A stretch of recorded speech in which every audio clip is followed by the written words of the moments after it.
par la langue française. Nous allons donner d'abord la définition du mot Maoulid, Inch'Allah. Le mot Maoulid veut dire la naissance. La naissance. Voilà. Lorsqu'on dit quelqu'un est né, c'est-à-dire la naissance de quelqu'un. Mais Mawloud veut dire la commémoration de la naissance. Voilà. Donc le baptême, c'est ce qu'on dit Al-Mawloud. Voilà.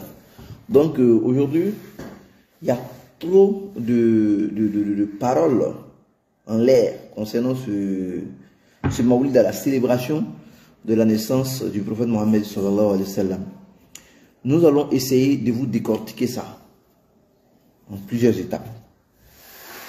La première, est-ce que le Mawlid est-elle interdit en islam? Est-ce que le Mawlid est haram en islam?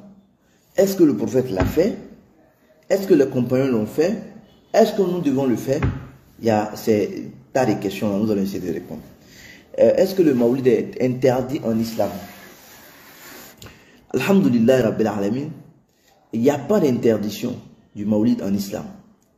Car les interdictions viennent d'Allah et son messager. Les choses qui sont interdites sont la fornication, le jeu hasard, la consommation de l'alcool, et ainsi de suite, ceux qui sont cités dans le Coran. Mais le Mawlid ne fait pas partie de cela. Ce n'est pas une interdiction. Que cela soit clair. Et on dit une bida. Une bida, c'est la signification de bida même veut dire innovation.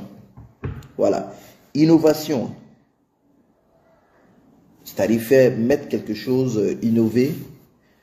Innover, par exemple, vous avez un événement, vous venez inclure ça dans cet événement-là.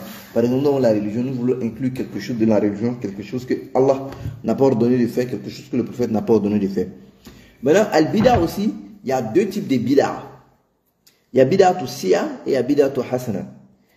Bida est réparti en deux parties. C'est pour ça qu'on dit, lorsque le prophète dit que toute bida mène en enfer, bon, c'est-à-dire ça n'est pas authentifié.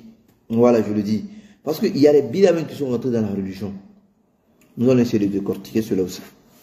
Maintenant, concernant les deux types de bid'a, bida'atu hasana, c'est le bon bid'a. Bida'atu siya, c'est le bid'a qui n'est pas bon. Bida'atu siya, c'est-à-dire quelqu'un qui veut faire quelque chose que Allah n'a pas ordonné de faire, que le prophète n'a pas ordonné de faire. Même les compagnons du prophète Mohammed ont fait une bida'atu hasana. Omar bin al-Khattab a fait une bida'atu hasana, Ousmane l'a fait, ainsi de suite jusqu'au dernier calife, ils l'ont fait. Ils ont fait une bida'atu hasana pour pouvoir faire avancer la religion d'Allah subhanahu wa ta'ala. Mais pourquoi ces bid'a-là ne sont pas interdits? Et cette bid'a que nous nous focalisons là-dessus, qui est la naissance du prophète Mohammed sallallahu alayhi wa sallam, est interdite. Là, il faut se poser une question. Et la question reste posée. Bon, concernant le deuxième type de bid'a, qui est les interdits. Voilà. Qui est les interdits. C'est-à-dire, venez ajouter d'autres prières, venez ajouter d'autres choses à l'islam qui n'est pas de cet islam-là. Maintenant, concernant la naissance du prophète. La naissance du prophète ne se voit même pas dans ces deux cas de bid'a-là. Parce que le prophète même a manifesté sa joie d'être né un lundi. Dans un hadith, il a manifesté sa joie. On lui demanda pourquoi tu jeûnes le lundi. Il dit, je jeûne le lundi parce que je suis né un lundi. Donc cela nous suffit automatiquement comme preuve. Pour nous, le Mawlid ne fait pas partie du bid'a que nous recherchons. Notre bid'a que nous recherchons, le Mawlid même ne fait même pas partie d'une bid'a. Maintenant, ils se disent que le prophète ne l'a pas fêté. Mais qu'est-ce qu'on dit une fête? Être heureux? Être heureux que le prophète Mohammed sallallahu alayhi wa sallam n'est pas est né. Mais si c'est cela même, cela est haram. Ne pas être heureux pendant la naissance du prophète Mohammed sallallahu alayhi wa sallam est haram. Parce que Dieu même dit dans le Coran, wa isqala Isa ibn Maryam ya bani Israël inni rasulillahi ilaykum musaddiqan lima bayna yaday. Jusqu'à la fin du verset où Dieu va dire el mubashirina bi rasulillahi ya'ati min ba'dihi ismuhu Ahmad. Lorsque Dieu dit à Jésus, fils de Marie, va vers les enfants d'Israël, vraiment dis-leur que tu es le messager de Dieu. Annonce-leur une très bonne nouvelle, qui est la venue d'un messager qui s'appelle Mohammed sallallahu alayhi wa sallam. Vous voyez, c'est la deuxième preuve pour montrer que le Maulid aussi ne fait pas partie de cette bida que nous prononçons dans la bouche.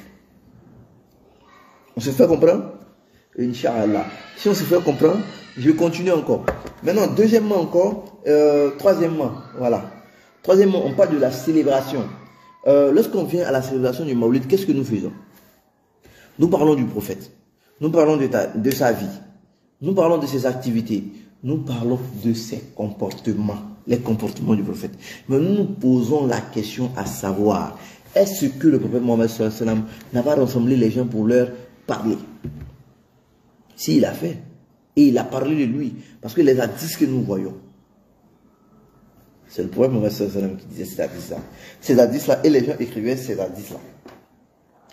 Donc, nous continuons encore. Même les compagnons du prophète Mohammed sallallahu alayhi wa sallam l'ont fait.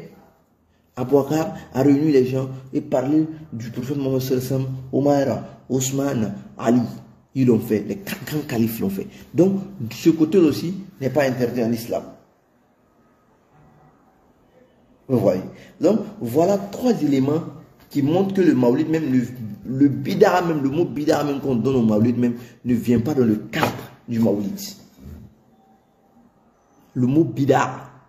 Maintenant, il s'est dit choisis un jour pour choisir un jour un jour spécial pour dire tel jour c'est la naissance du prophète Mohammed. Ça aussi, ça ne fait pas partie d'une bid'a.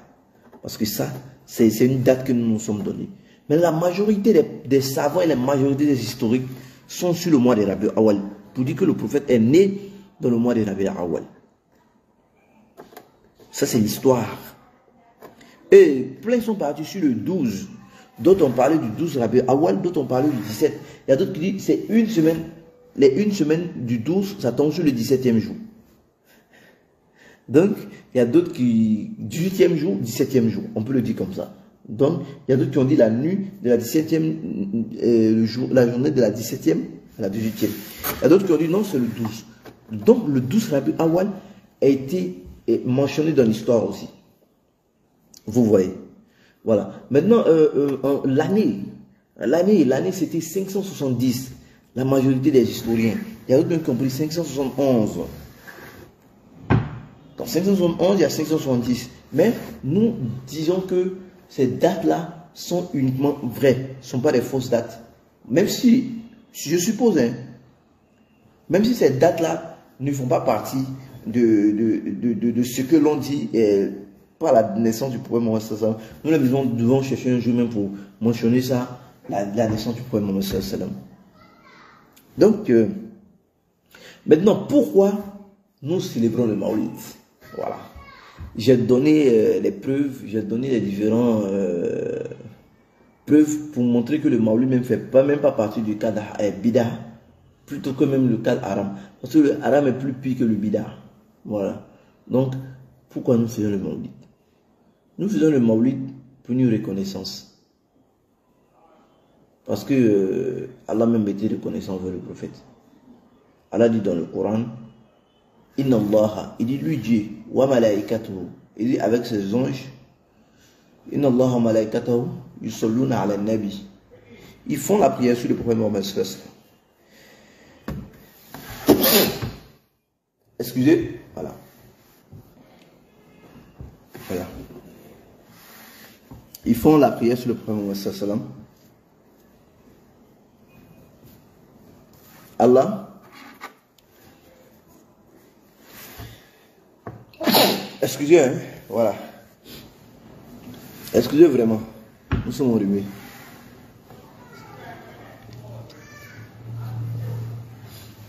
Voilà.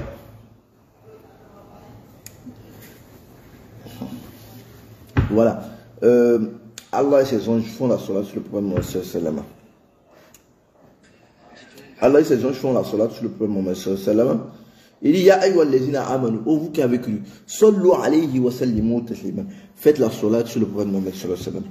Donc, Allah subhanahu wa ta'ala même nous dit d'être reconnaissant envers son serviteur, qui est en la personne du prophète Mohammed sallallahu alayhi wa sallam.